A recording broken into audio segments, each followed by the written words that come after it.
Hello, everyone, and welcome back to another episode of In Lay Terms. I'm here with my friend Robbie. Robbie, how's it going? Good, good, good. Thanks for having me. No, you always bring me in on your spaces. I'm glad you made time to come on to my podcast. So thank you very much. You're welcome.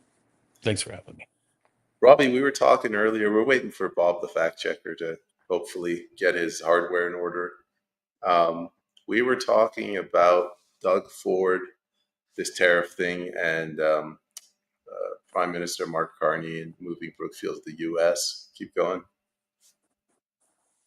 Yeah, no, the elbows up crowd, they were very disturbed by the prospect of a 51st state. And I mean, if you remember back to the convoy folk, people were shamed for waving their Canadian flag, and all of a sudden the 51st state, all of a sudden the elbows up crowd is going on about, oh, sovereignty, sovereignty, sovereignty. We have to sovereignty. And their online media influencers are constantly going on about anti-American. Don't buy American, don't go to the United States, don't have anything to do with it. But the truth of it is that Mark Carney, 91% of his investments are in the United States. He moved Brookfield Asset Management to the United States. He did business with the Kirchners, which is Trump's son-in-law, the 666 Fifth Avenue. Um, Mark Carney is so invested in the United States. Meanwhile, he's told his elbows up people that the worst thing to happen to Canada since the Second World War is Donald Trump in the United States, and that we're done and we're not doing business with the United States anymore, and we have to broaden our horizons. And it's amazingly how people fall for this, because all of a suddenly, we have to go to the EU, which is economically a hellhole right now. And all of a sudden, that's a good thing, and sovereignty just goes right out the door. I somebody put a post out in response to something I commented on X, and he goes, "When you give birth to people in your country and you have like 1 million children, you get between like 16 and 20 years to build up the infrastructure, schools, roads, hospitals. But when you bring in 1 million immigrants, they need that infrastructure immediately." Then he said, "It's absolutely obvious to me, and I don't understand how the rest of Canada can't see it." It's the same thing with this EU thing. Like we're going to go join an economy, an ocean away that's also imploding on its own. It makes no sense. Yeah, it's about as real as no signed deal, nothing ratified, that we're going to be doing this deal, this resources deal, minerals deal with Germany. Germany is industrial capacity is collapsing. Volkswagen, it's the largest manufacturer, has lost double digits. uh, it's in a horrible way. And then they've convinced the Dutch have just confiscated a Chinese chip semiconductor company, and that they need these semiconductors. And those semiconductors, by the way, are not just used in building European cars; they're also used in American cars, right? So China makes about 70%, 80% of the semiconductors, as the rare earth minerals and yada yada. But if you watch what Ursula has done, what they've done in the European Union, everything's about Ukraine, right? So nothing's about the European Union at all. The people in the European Union are racking up, their member states are doing nothing but racking up debt because Brussels can't carry any debt. And Germany is a welfare country. The people of like Westphalia, for example, a lot of places where the industry are, they're shutting down, literally shutting down. They can't, they don't even have they can't afford the fuels. They can't afford the LNG because of what they've done, sanctions, blowing up Nord Stream, etc. They can't afford to do it. So anyway, back to Mark Carney.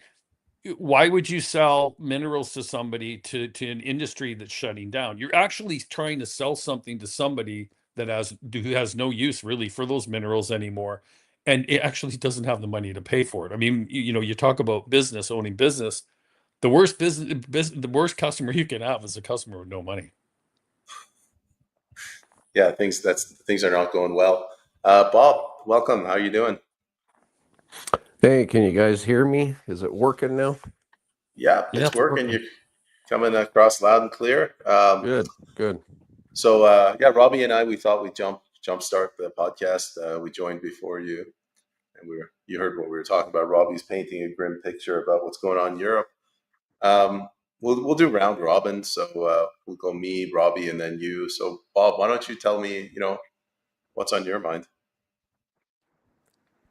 Well, oh my God, what isn't? Well, provincial independence, top of mind for me, always, of course. And with the latest round of what Doug Ford's done, and the US now calling off trade talks with Canada, that's concerning. How we're losing our industry to the US and other countries that are more competitive with taxation and energy costs and stuff like that. I just see the death by 1,000 cuts. So, but it's happening a lot faster. Maybe it'll be death by, 100 cuts now. And it just seems to me that our federal government doesn't really care.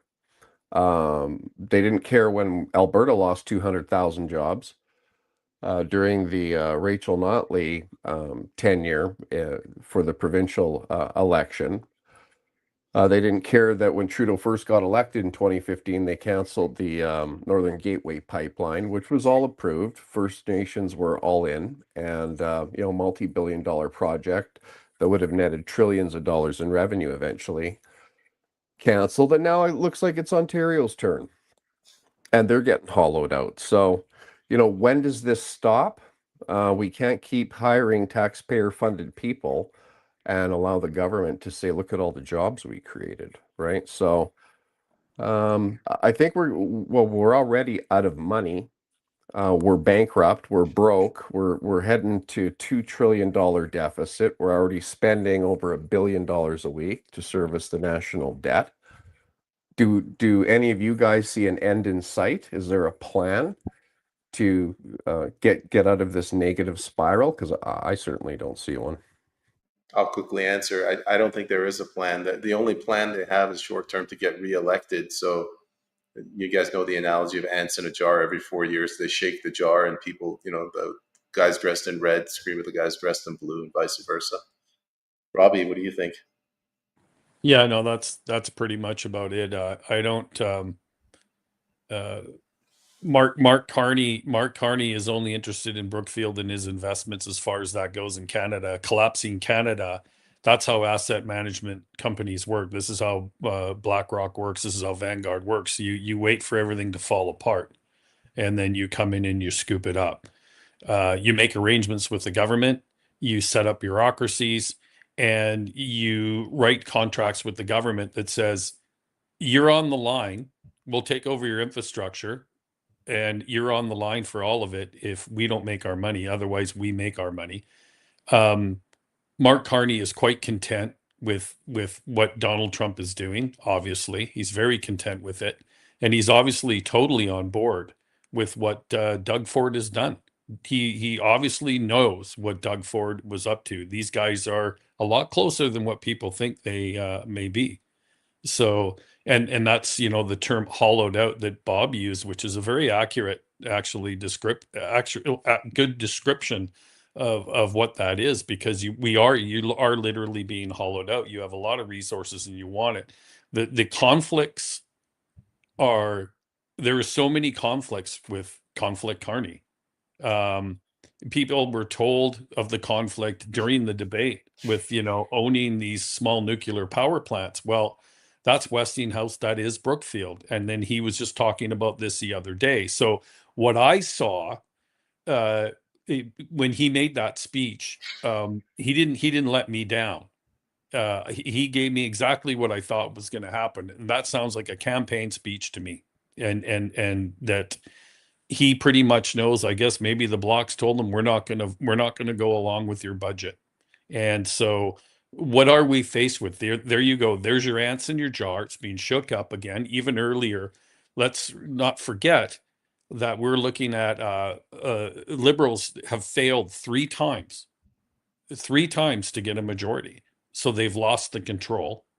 And so here you are. They're going to shake it up because I don't think the Conservatives are going to go along with their approve their budget. We don't know what that budget is. We'd expect it's about, I'm going to lowball it to 65, our deficit's going to be 65 billion.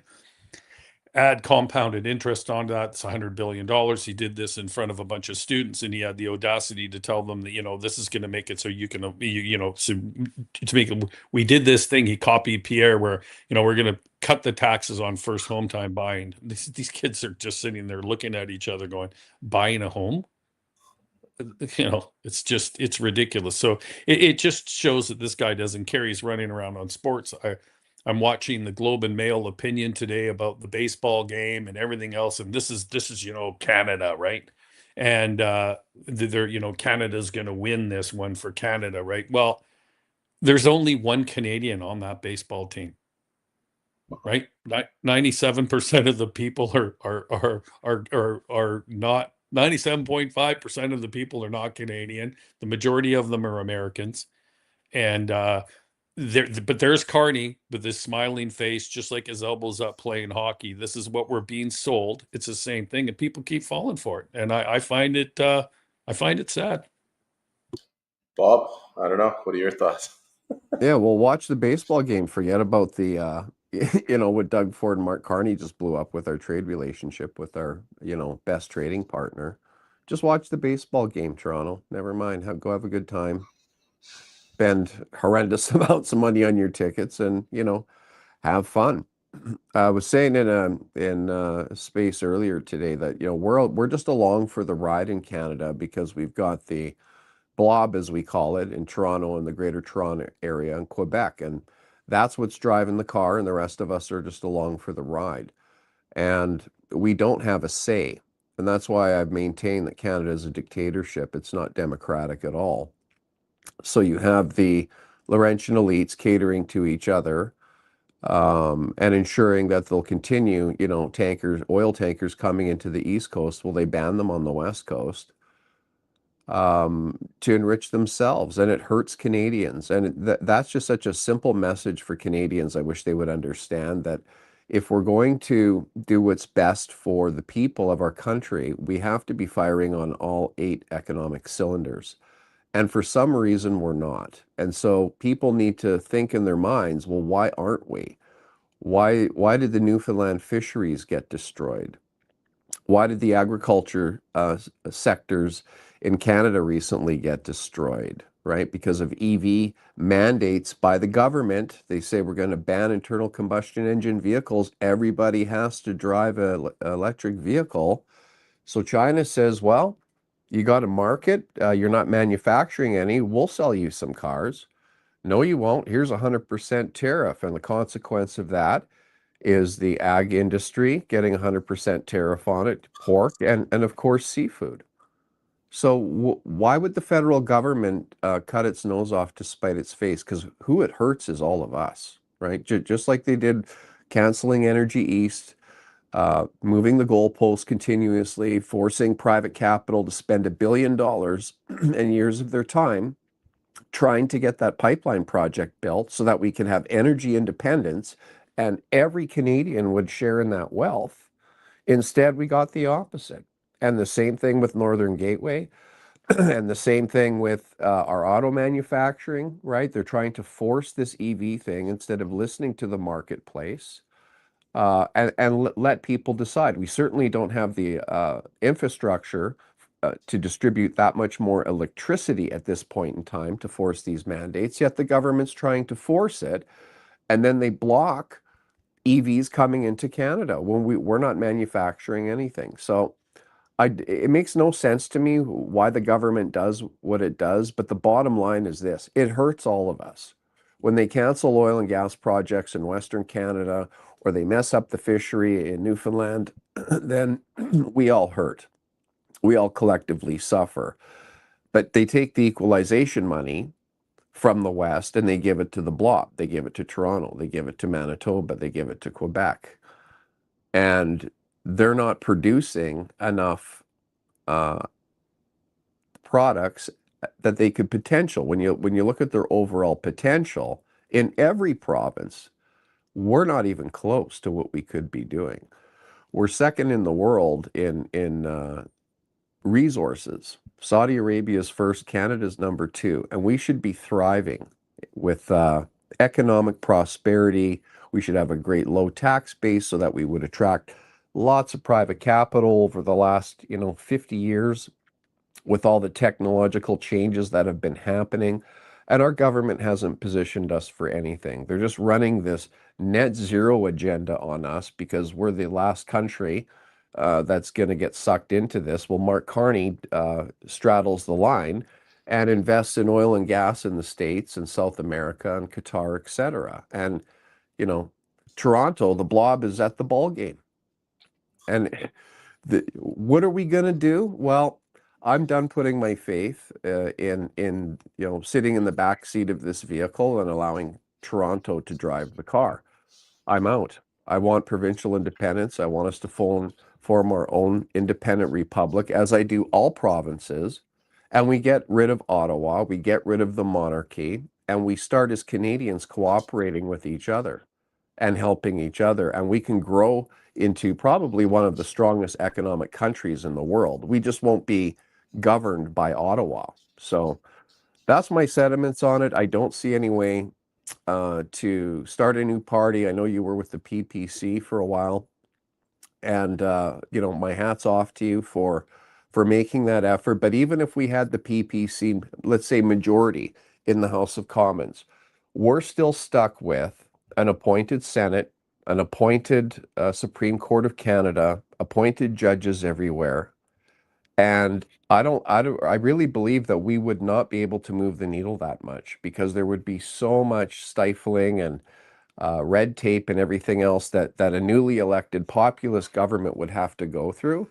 That it would just be tangled up in lawfare and courts not hearing a PPC government's plea to the courts to say this is wrong. We're getting hammered by the Laurentian elites and the power control and the corporations that control these things, and on and on and on. The UN would get involved, and it's just we're out of time. Time's of the essence, and Canadians, especially our future generations, when you look at the digital ID concept, the CBDC concept, we're only going to be here for a certain amount of time, and we're really the last generation of people that understand what freedom is, like pre-internet freedom, using cash, not being tracked everywhere. Like Health Canada is still tracking us on our smartphones, for crying out loud, without any parliamentary oversight during the pandemic. They just said, let's spy on everybody, and somehow they got permission, and they're never going to give that up. So my fear now is for the future generations and what kind of country we're going to leave for them. And I don't want it to be, North Korea 2.0. That's not acceptable for me. So the only way we fix that individually as provinces is go for independence, take Ottawa out of the picture, cooperate with each other, get rid of all the net zero nonsense, all the woke nonsense. And hey, maybe Ontario will have to split in half.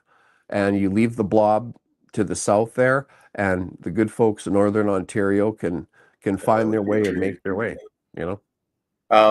Bob, you didn't say anything that I disagree with. JP, thanks for reminding me. If just asking if everyone could share the stream, it would really help us grow our viewer count. Sundown95, thank you for sharing it already. John Paul Berg, my good friend, he says that it only makes sense if it's intentional, a managed decline. I agree with that. I have a question I want to put to both of you.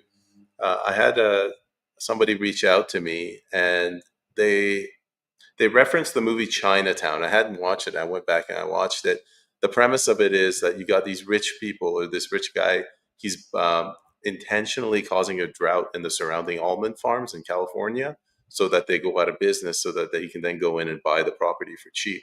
My question, I'll put it to you, Robbie, and then you, Bob.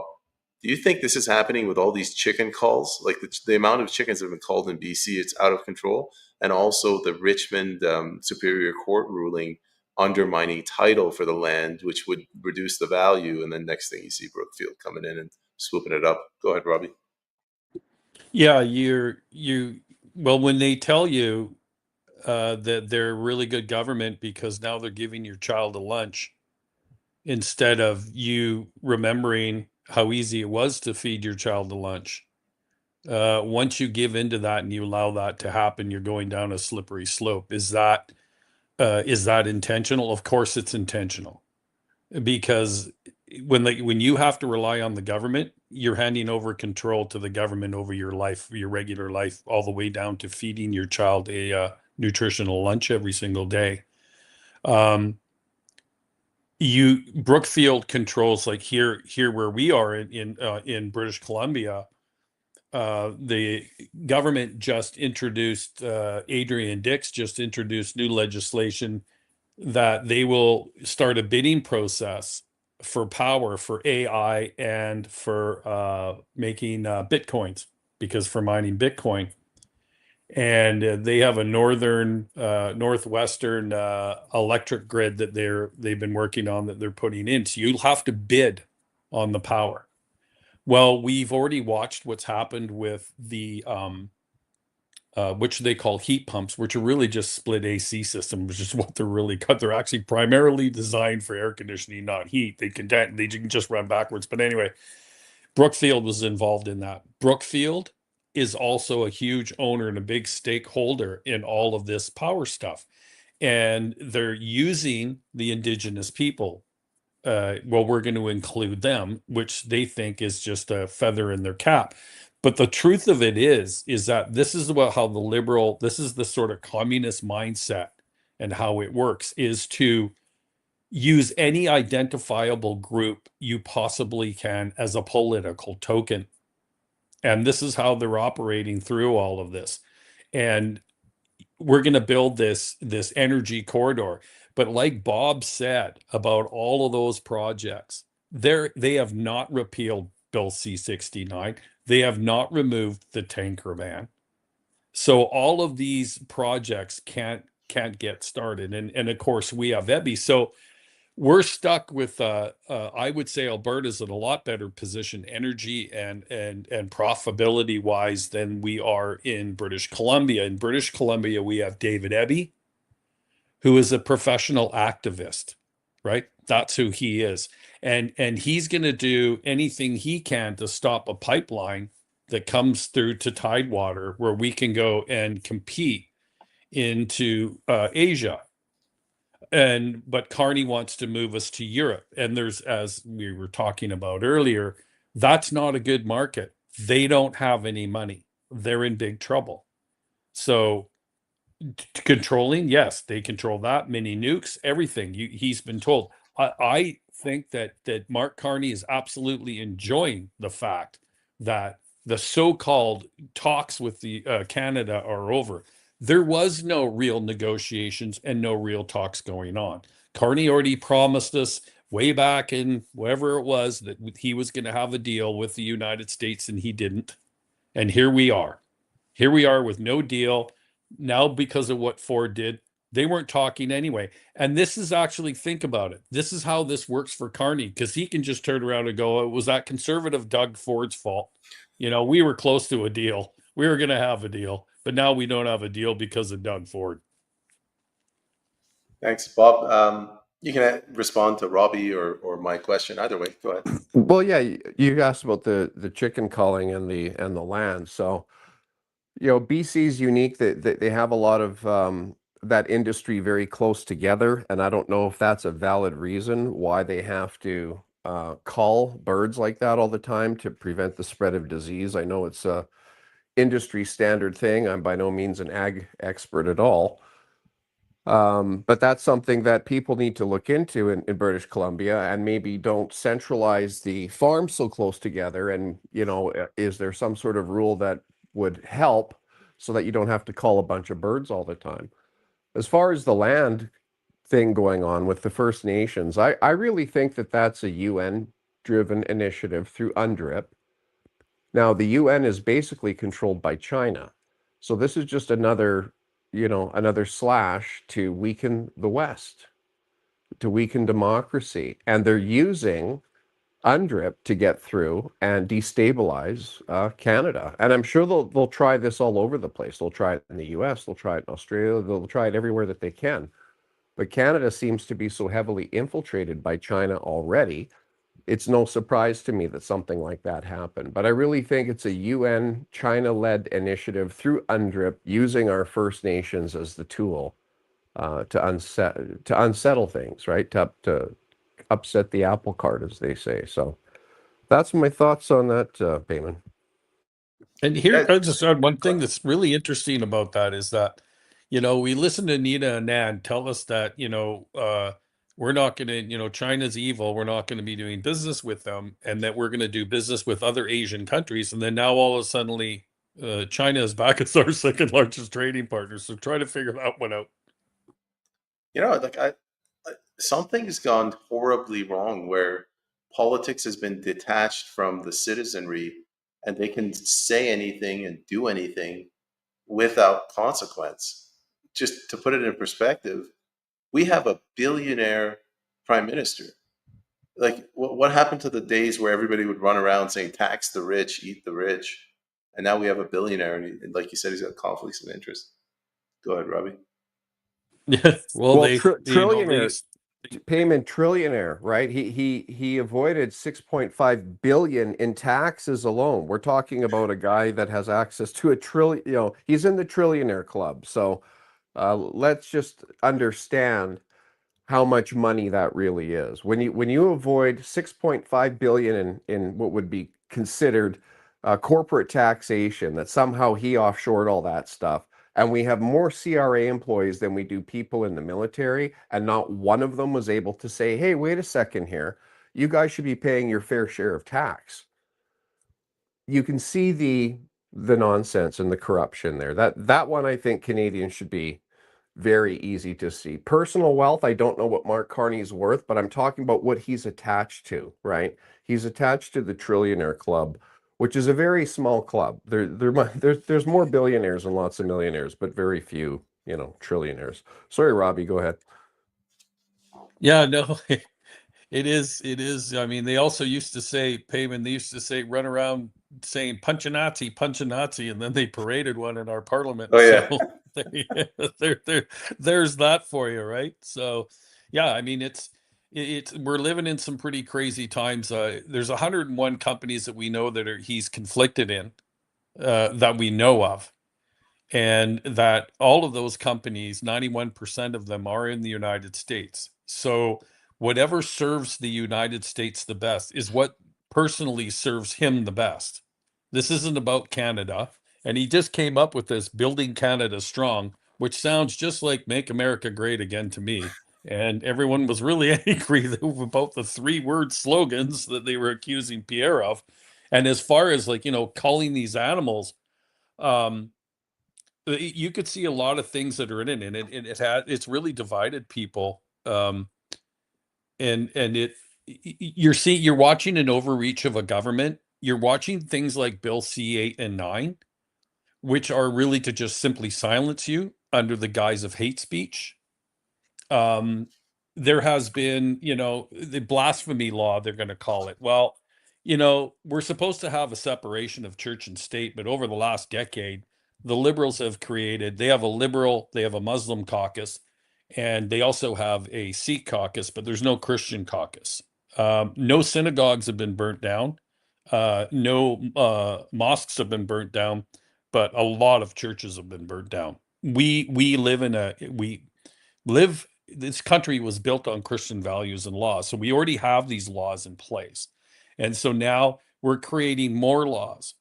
When we had the laws, people would be just catch and release. And this is what the liberal government did, is they said, well, we're gonna choose the least, we're gonna direct our judiciary that we've stacked and appointed all these judges to just release these people, take the minimal sentencing possible, and let these people, and they just keep reoffending. The same people that, like people like Sean Fraser, who created all this mass influx of people, and along with it came its crime against our culture, has backfired, who's now telling us they're going to strengthen all of these when we already have the existing laws. The existing laws aren't the problem. We don't need more laws. That's the problem. These laws are just to control us. The law, it's the catch and release, and then now they pretend. It's amazing. We listen to these clapping seals. If you watch Question Period, you all these clapping seals clapping for the opposite of what they clapped for when they were under Trudeau. But none of this has really changed. Trudeau, to me, is a junior globalist in the making who failed. And his boss for the last 4 or 5 years was Mark Carney, who was operating from a globalist elite class, not even in the country, not even living in the country, who has now joined things like the Coalition of the Willing and the failed Ukraine project and dragging us over to the EU. You really have to you can't just look at this in the Canadian context as important as, I'm not trying to say these things aren't important, but you have to look at this in an international, global context of what's really going on and what we're being dragged into. And none of it's good.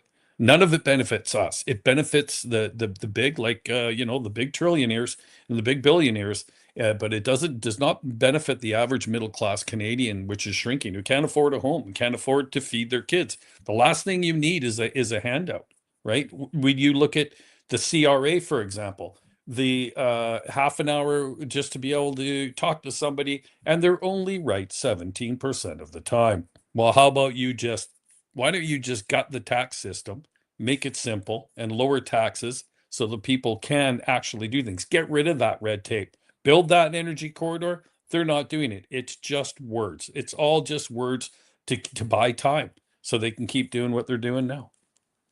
Bob, do you want to say something before we go to the comments? Well said, Robbie. I agree with you. And, my heart just pains for Canadians that even the ones that continue to vote liberal, they don't understand what's at stake here. And we can't allow the public sector to continue to look after their own best interests because we have a bloated public sector. The CRA, as Robbie said, is only right 17% of the time. And I forget the number of calls that they just cut off after that one lady on X was saying after 59 minutes and 59 seconds, the call automatically gets cut off. So how many thousands of those have happened, right? So we need efficiency. I'm sure that AI, or not even AI, just simple computer technology can help with taxation. We don't need this bloated amount of number of people working in our government because then they're never going to vote differently, right? And that's going to keep our taxation high. It's going to continue to chase away private capital. I want to go back to the days where you could quit your job in the morning and get another one in the afternoon. And every Canadian deserves that economic opportunity. And when you're working for the public sector, I think you're even more at risk because if they find that you oppose a government policy, they might fire you from your job, regardless of your political stripe. You just disagree with the direction that the government's going, and all of a sudden they're threatening your livelihood, right? So I wish Canadians would understand this, but if they did, would enough of them in Toronto and Quebec vote for that? And unfortunately, I can't risk that anymore. As a Canadian, as an Albertan, I see the direction that we're going. I see the harm to all of us across the country that we're going through, and it's really needless suffering at this point. We should be thriving in an economic utopia by now. Every province should be, but instead we've got this darn equalization formula that allows provinces to not be productive, and we subsidize them, and it just spawns a negative spiral. And Alberta is not going to be, economically prosperous like this forever. Eventually, one day, these non-renewable resources are going to run out. So let's just say that happened today. Can you imagine what would happen to Canada then? Where's the equalization money coming from? We've paid over $600 billion already. And had we not had to do that with interest, Alberta would be like Norway. We'd be on par with them. We'd have $1 trillion collecting massive amounts of interest. And what can you do with that money? Well, you can have hospitals galore, education galore. You can have the lowest taxation, attract private capital, maintain the social services that Canadians hold so dear, and everybody wins. But instead, for some reason, Toronto, the blob, and people in Quebec don't understand this, or perhaps that's just the way the system is rigged, and those people are also getting the shaft, and it's just the elite few that are profiting off of it. But I'm done standing idly by, and I'm done putting my faith in the federal political system, because I just don't see a way to turn it around and undo all of the corruption, the unaccountability, the no transparency. Everybody's above the law, everybody's connected. And again, I would just see a movement like the People's Party of Canada getting into Parliament, and the same thing would happen to them as what's happening to President Trump. They would sick the courts after you guys. There'd be lawsuits flying everywhere, and everything that you tried to do to better the lives of Canadians would just be stalled up in lawfare and in court. I had a podcast, and this guy in the comments section, he described Canada as a clogged toilet. And I thought that was an apt analogy, a plugged toilet.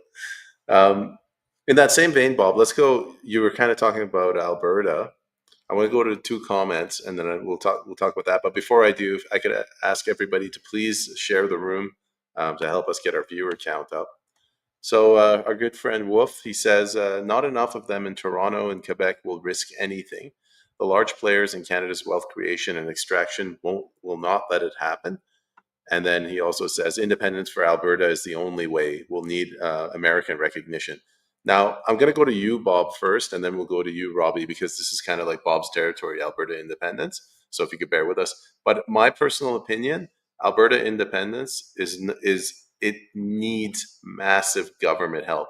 And I'm hoping that Trump got so pissed off in the last 24 hours that he heads over to Langley and he talks to the CIA director, and he's like, "All right, we got to take the gloves off and get involved directly in Alberta." My opinion, not the opinion of the guests. Go ahead, Bob. Well, I agree with you, Payman. And here's the good news is that the United States of America doubles their money on the 4.3 million barrels of oil that we export there every day. And we would love to ramp that up to 10 million barrels a day with Keystone XL. And the US wants the energy, needs the energy, and it's in their best interest to keep energy costs low, right? For obvious reasons. So it's a win-win situation, and Alberta is more than willing to be a cooperative partner with the United States. And the good news is the US has already mentioned that they would be willing to recognize Alberta as an independent state. Not a 51st state, but an independent nation, right? So I think that's going to help us, because when the US puts their shoulder into our independence movement, because we know it's going to get tripped up in the courts. And I've really not concerned myself with all the rules in the Clarity Act, because I'm sure they'll create more tripwires, as I call them, to try and stall the program. But when Albertans realize not only the economic prosperity, but more importantly, the freedom that we'll have, we'll actually have true property rights. We'll have gun rights.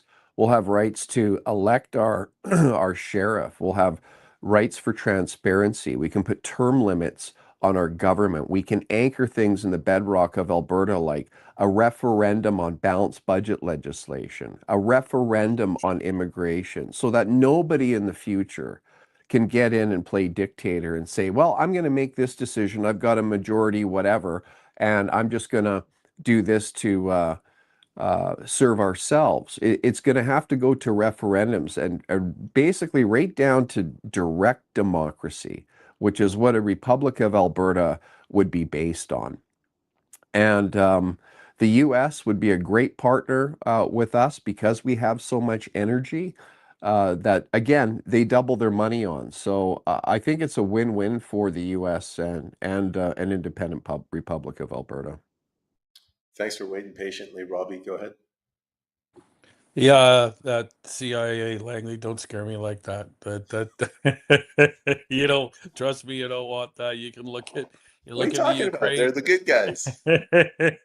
These three-letter agencies. Look at Romania, look what they're doing. Hungary, look what they did in Ukraine, blah blah blah. No, I want it to be something organic, and I'm so with Bob, I think. And it's also fair to say a lot of people in Saskatchewan too. So let's not forget them. I look at this from an economic point. If you're looking at it solely from an economic point of view, I see Alberta that's rich in oil. I see it's rich in ranching. I see the same thing, Saskatchewan. It's fertilizers. It's farming. I see British Columbia with its gas, its hydroelectric. I see it with its lumber, its fisheries, its tourism. Um, yeah, I see three republics that could be literally a super country. Literally. British Columbia has a port, access to the Pacific Rim to move all of these amazing resources out into a market that is willing to buy them from us.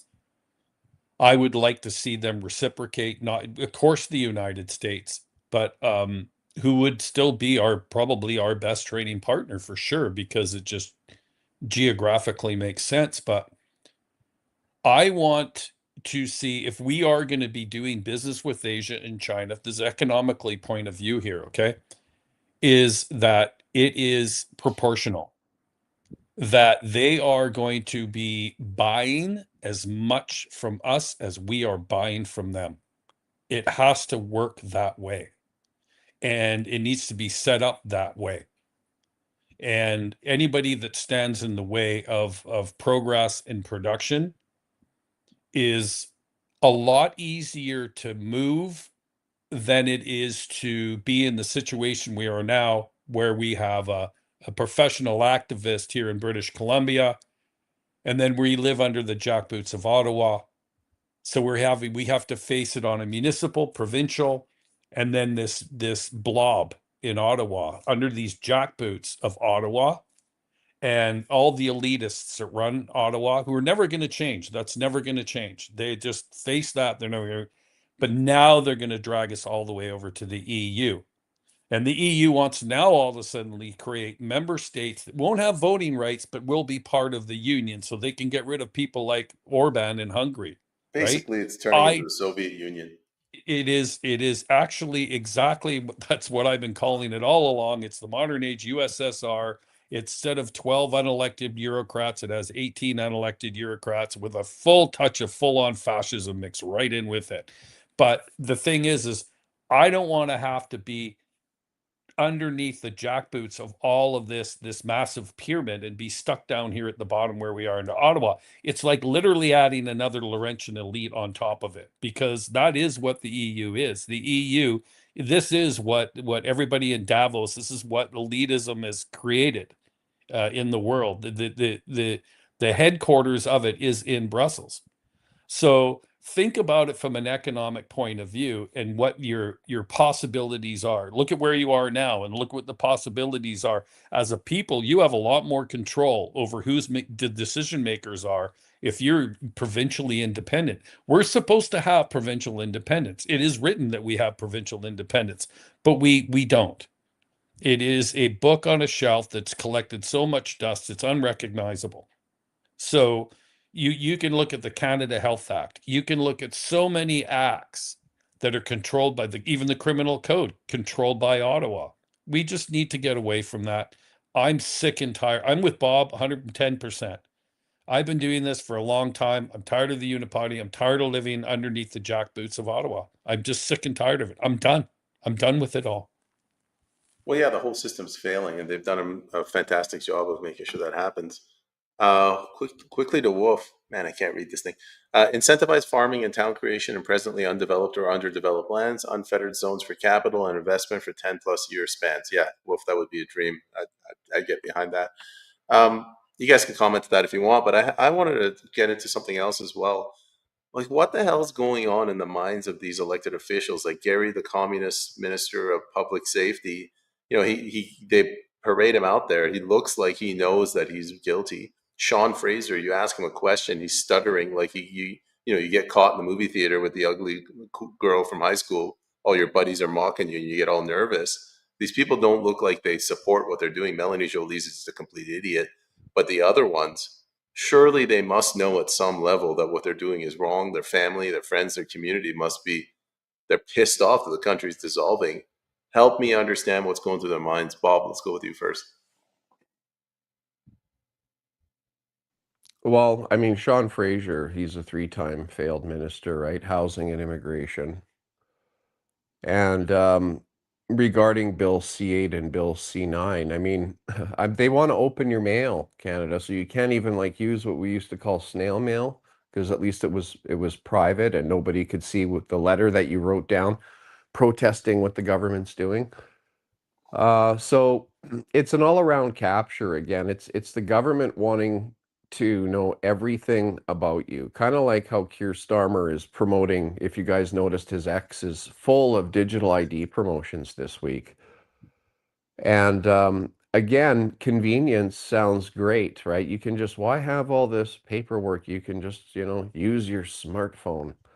And it sounds great to our young generation, and I don't blame them for liking the idea at first. But I think it's up to us to educate them on what true freedom and privacy is really about. And there's nothing wrong with internet. There's nothing wrong with technology. It's the way that the government is now trying to use it to keep tabs on everybody. So, yeah, Sean Fraser, I've got zero respect for him. He was actually leaving politics, if you guys remember, because he had some sort of illness he was recovering from, and all of a sudden he's done and he's hanging up the gloves. And then Mark Carney parachutes in, and now he's the Attorney General. I'm like, how did that happen? So, one of the biggest failures of by track record. This isn't a opinion. Look at his track record on immigration. Look at his track record on housing. Both huge fails. This is the guy on immigration that decided to undo the work restriction of temporary foreign students that gobbled up all of the summer jobs for Canadian citizens for our youth, and waited 2 years and then said, gee, I guess that affected Canadians' ability to get a job. I mean, that's intentional. That's not an oops. It's not, the guy's a moron, but he's not that stupid, right? So perhaps I'll call him a patsy, a puppet for, the globalist cabal, the weffers, the whatever you want to call them. But Canadians really need to understand, not only for this point in time, but I want people to forward think 100 years, 50 years out, right? We got to get a little longer than each election cycle. We have to leave it better than how we found it. Our ancestors did that for us through 2 world wars, did their best, and built this country at the same time into what we enjoy now. And I take it as a personal responsibility to leave it better than where I inherited it or found it, right? Where I was just lucky to be born into the country of Canada. But when you look at the direction of our federal government and you parlay that into our provincial government systems, and now even into our municipal government systems, where in Alberta they can now run party politics for the first time in a municipal election. It's all getting linked together, right? We beat the Bill C-69 in the Supreme Court of Canada. They ruled that the Federal Impact Assessment Act, Bill C-69, was unconstitutional. We won. Alberta won. And nothing happened. So we can have all of the court rulings we want. When you have a government that doesn't recognize and respect what your courts are doing and saying, what do you call that? Right? What do you call that? And wait till it happens to you in your area. They're going to come after some industry that is employing a lot of people, and they're going to upset the apple cart, and you're going to win against the federal government decision in a court of law by the Supreme Court of Canada, and they're going to go, yeah, well, so what? We're not budging on it, right? We're not going to respect what the court's done. And that's why I say we live in a dictatorship, not a democratic system. So, yeah, those are my thoughts on that, Payman. Robbie, I honestly don't remember the question. Something about the psychopaths in power. Go ahead. Well, they do definitely have sociopathic traits. I don't know how one can live with oneself who says, defends, for example, a carbon tax, a consumer carbon tax, and then all of a sudden he cheers that it's gone. So yeah, we're just dealing with a bunch of patsies. You got Gary Assen, my Assen something, whatever his name is, no one can pronounce it in Canada. Who's, he's caught again in the second letter of trying to get Tamil Tiger designated terrorists into Canada, who's literally been caught on a hidden mic. He can't understand why there's a gun buyback.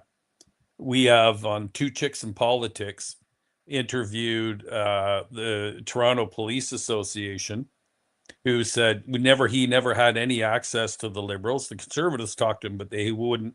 And they're talking about all the crime that they're having, and all these crimes are illegal guns, and most all of them come from the United States. Why are you going after legal gun owners? Why are you introducing Bill C-8 and 9 with this guy that brought thousands of unvetted people into this country?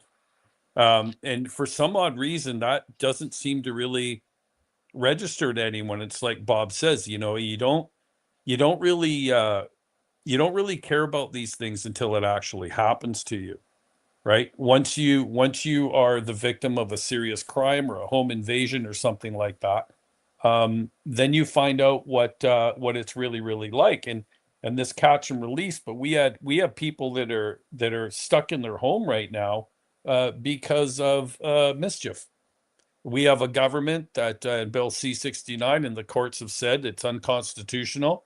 Nothing's been done. We've had the federal court that found that Justin Trudeau breached the constitutional rights of Canadians, and we see nothing. We have a democracy that wants a private prosecution against Justin Trudeau for obstruction of justice. Well, nobody wants to touch that. They wouldn't let that go through either. And then you have this whole thing going on with Pierre exposing the RCMP, who's not really willing to do their jobs. And that's because the RCMP is kept at arm's length of whoever the ruling party is. And again, this is just another reason why you're living under whatever Ottawa decides. So where are your laws? Where are the laws that this country was built on? There are people that are changing our culture. We are literally, and I'm going to say this as Christians, and this isn't not a Canadian thing only, we are literally being replaced globally. And all of these things that the cultures, these laws that we're built on, look at the Irish and how what they're fighting for. And as Bob met up Keir Starmer and his digital ID. We're not talking about having, here in BC, you can have your health card with your driver's license. That's not what this is about. This is about you won't even be able to get a job without a digital ID. It means you have to carry around a cell phone. And this is not just going to be in the UK. This is going to be in Canada. This is going to be all over the EU. I use a VPN for one of my, because I'm so shadow banned on X, it's unbelievable. But whatever, I am literally when go take a VPN, use it on X, and put yourself in a EU country, and then look at the drop down menus in there. There is age verification now. There is different things about EU laws and online content. That is exactly where Mark Carney is bringing you. That's what Bill C-8 and 9 are really about. Don't talk, take their guns away. So no matter what we do, they will not be able to defend themselves. Yeah, I mean, this is so bad that it can't be. But at this point, you can't deny that it's by design. It's intentional. Rogue Spear says that we need to start having small wins soon and turn this ship around. Yeah, otherwise people they start getting really demoralized and they bow out. Again, if everybody could restream the room, that would really help us get our word out. I want to go to. So I just mentioned that this is not by accident, it's by design. Wolf, he said this way at the beginning. Remember, I'm going to call it pussywid. Maybe it's not pronounced that way. The purpose of a system is what it does. Politics at this scale, with flimsy pretense offered an excuse for injustice or corruption, is intentional. Pussywid, whatever. It's just like this is a replacement. This can't be just attributed to incompetence. If they were this incompetent, the system or whatever they were trying to do would not have succeeded. They are succeeding beyond their wildest imagination. Bill C8, Bill C9, Tamara Leach, Chris Barber, they're making an example of them. The Coots 4, they got completely steamrolled. Arthur Pavlovsky, he got screwed over. The courts have been completely stacked. Family court, good luck winning anything if you're a man. LGBTQ, Antifa, all of this money for all of these nonprofits from the government, that's money laundering. That's taxpayer money going into campaign finance violation. In Canada, you have $1,700 maximum for campaign finance contributions. Well, if those nonprofits are purely political, it's taxpayer money. I'm rambling, Bob, but if you want to pick up on any one of that, and I don't know, offer some message of hope. We're approaching the end. Yeah, well, yeah, the posi WAD is the purpose of a system is what it does. That's the acronym for that. In case you guys didn't know. I prefer my version.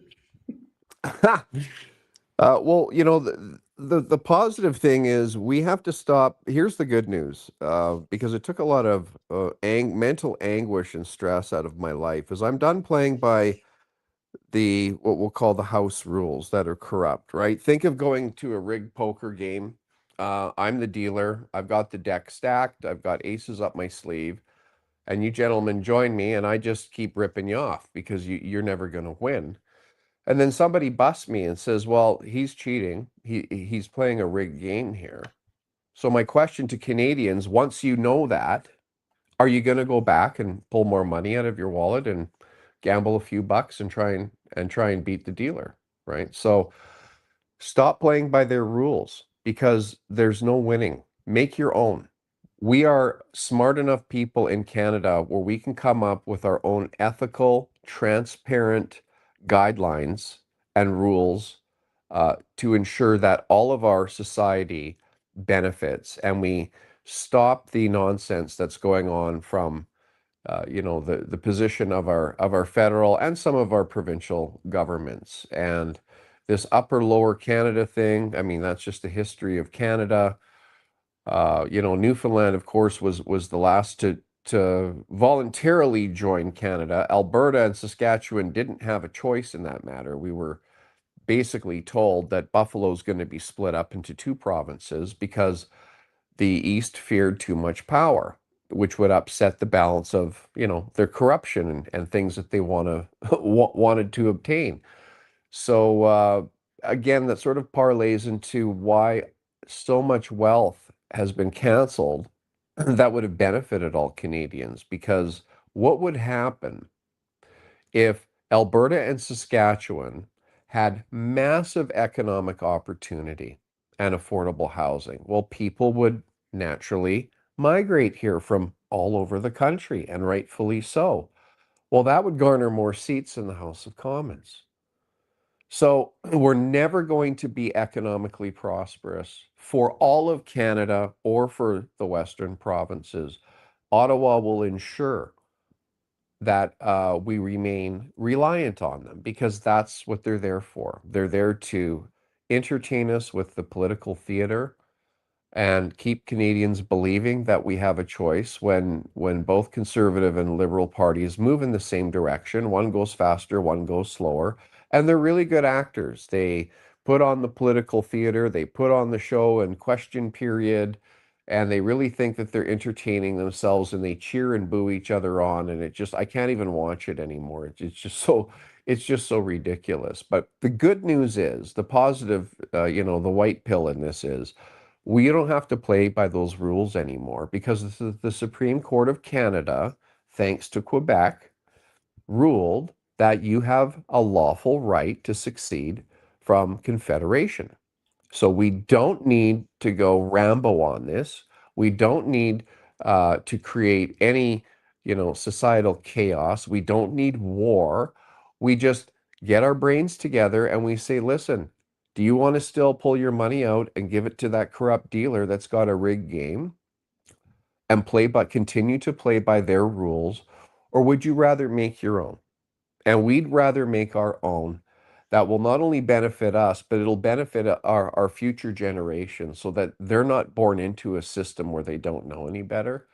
And then I can, leave this earth peacefully knowing that I left it better than I found it. So I invite all Canadians to join Alberta and Saskatchewan's lead on this and really start considering it. Because if you're patriotic towards Canada, that's great. Be patriotic to your neighbors. Be patriotic to your community. We always talk about bringing things down to the local level, and that's what building your own republic is really about, so that we can cooperate with each other without Ottawa in the way, and we can all help each other as Canadians. The only difference is going to be Ottawa and this central blob that controls us in Quebec and Ontario aren't going to have the power and the say over us anymore, and the Laurentian elites and the oligarchs that control everything will no longer have that control, and we'll have a much more balanced and fair and prosperous and free community that you live in. And that's what Alberta and Saskatchewan are focusing on, because we're taking the long game here, and we can see, we can all see in Canada where we're going economically. We can see where we're going with our freedoms. We can see that our Charter of Rights and Freedoms has not been respected. And I'll conclude with this. Brian Peckford, the Honorable Brian Peckford, the last surviving signatory of our Charter of Rights and Freedoms, challenged the government, tried to do a court challenge that they violated our charter rights during the COVID lockdowns, which they did. We know that. And what did the courts do? They didn't allow Mr. Peckford into court. They said, well, it's moot now. So that is the biggest sign of disrespect to do that to a Canadian, the last surviving Canadian, the signatory of our Charter Rights and Freedoms. If anybody knows that document, I'm going to say Mr. Peckford does the best. So what chance do any of us have at getting through to the federal government, going through the muck, the bureaucracy, the system, the courts? It's just not going to happen. It's not going to happen with a new federal government political party.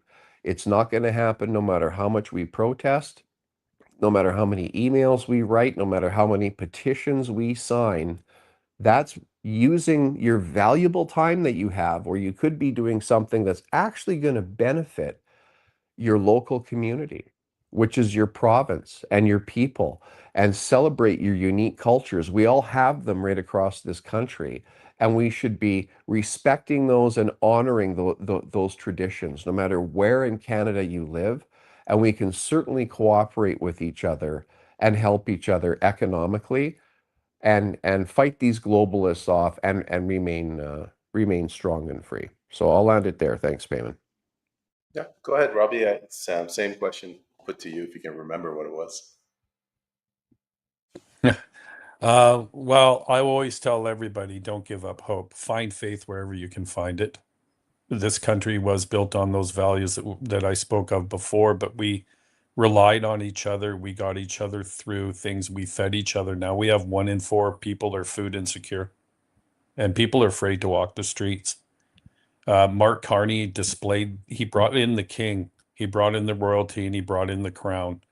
It's like what Wolf says, the oath of loyalty to the crown is appointed prosecutors and justices, voting that only touches personal and not structure. We exist as subjects more than we exist as citizens, and that is absolutely the truth. And as long as we live underneath this archaic, I'll say it again, archaic crown system, with its privy councils, sworn to the crown, this is the way it's going to keep happening. There is nothing in Ottawa that's ever going to want to give it up. Don't give up hope. Keep talking like we are right now. Use this social media and this technology for the benefit of you and your family. That Constitution, Brian, the Pickford was part of, unfortunately, it has no teeth. It is not like a constitutional republic where people break the law, they actually have to pay for it. So thanks for the time. Thanks for allowing me to come on and speak in here. I hope we can do this more. Support the spaces and everywhere else where people can talk and share ideas and get the info out, because they're making it really hard. They're going to keep making it hard to get the info out. So share the information that you have and try to make a real attempt at getting to know your neighbors better if you don't already. And in times of strife, these you may not think that that's important, and of course independence is important, but you never know when you're going to need them or you're going to need each other, right? So we're all in this together. This country has everything going for it. It's so resource rich. The technology, there's so many intelligent people that live in this country. We could be making our own automobiles. We can be making our own jets. All of these things we could be making ourselves. But the government that we have now is not interested in doing that. They're only interested in their big corporations. That's it, to rob us of our resources. So let's not let them do that. Thanks a lot, buddy. Thanks, Bob. Thanks, Payman. No worries. Well, I'll go back to you guys for our last round so you can say where people can follow you. But I just want to quickly say I was born in the Middle East. I've worked in the Middle East, and the Middle East, there's chaos. Like, instead of bringing gravel to build a road, the guy's got, his cousin has a cinder block company, so he buys cinder blocks, and then they run over the cinder blocks with the tractors to turn it into gravel. Then 6 weeks later, the road just gets like washed away in a rain. But that's not like that in Canada. Canada, conversely, we have a functional society, still semi-functional, yet we're doing everything possible to destroy it, and seemingly nobody cares. So I don't know. I find it very it's tragic.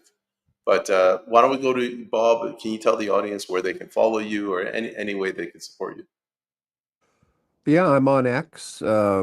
That's it. I don't do Facebook or Instagram or any of the other apps. I'm only on X, and I find that you're not banned here, right? Like you are on YouTube or any of these other social media platforms. So I don't invest any of my time on those because I think my account would get smoked because I want what's best for all of us. I don't want what's best for the government. I don't want people reliant on the government. I want people to thrive in our country. And I certainly want our future generations to experience the opportunity that we had when we were young.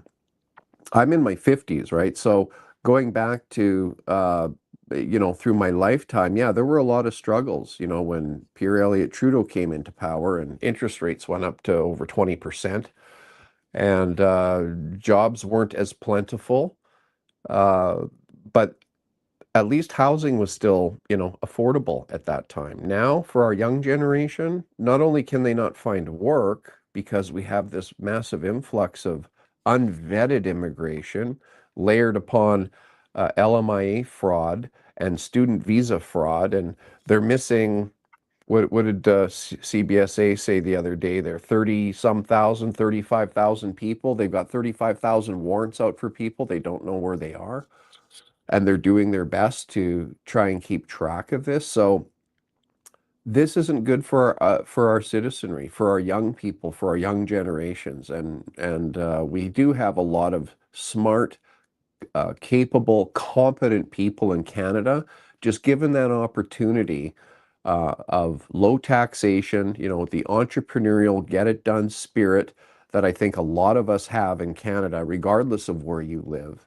That we don't need Ottawa to be bullying us around and keeping us reliant on them. We can thrive. You just have to take that chance, right? That you have to believe in yourself. Don't believe in your government. Don't believe in your politicians. Believe in yourself and your local communities, and you'll do much better than listening to the gibberish that comes out of the House of Commons. But thanks for the invite, Payman, and I really enjoyed talking with you guys. I hope we can do this again sometime in the future.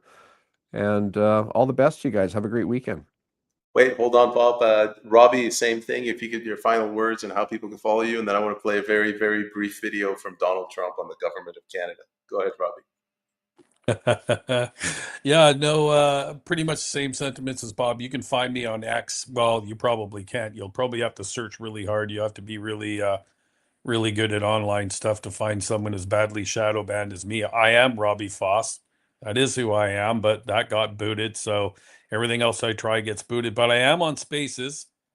Two Chicks in Politics is a really good one.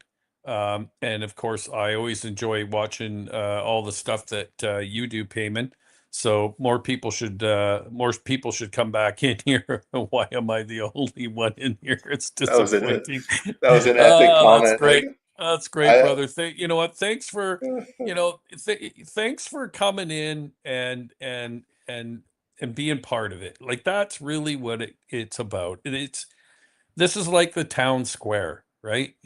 This is the town hall that isn't being led by some politician that has some underlying desire to get into power and wield the power. We're just the citizens. And this is when you talk about provincial independence, like right, Wolf, you don't swear an oath to a crowd, you swear an oath to the citizen. And that is where we need to get. So that's where you can find me. And I look forward to hopefully getting invited back on again. Thanks, Payman. we'll do this again sometime. All right, real quick, 15 seconds. It's an educational video. Here we go. Don't know what the fuck they're doing. They don't know what the fuck they're doing. They don't know what the fuck they're doing. You understand that? You understand that? They don't know what the fuck they're doing. They don't know what the fuck they're doing. They don't know what the fuck they're doing. You understand that? You understand that? That's perfect. That's you can perfect. replace That's the entire PNA Act with that. Well, I really don't know if he knows what he's doing either, but anyway, that was great. and the World Series is on, so people are probably all tuned into the baseball game. So once that's over with, I'm sure we can have more people, because there was that question, why am I the only one in here? Well, probably because everybody's got their eyes peeled on the game tonight. But we appreciate everybody that did come in and have a listen to what the three of us had to talk about tonight. So thank you for that. Yes, Bob, thank you. Thank you to the audience. And gentlemen, it was a pleasure. I think Wolf liked the video as well. And we'll do this again. Bye, guys.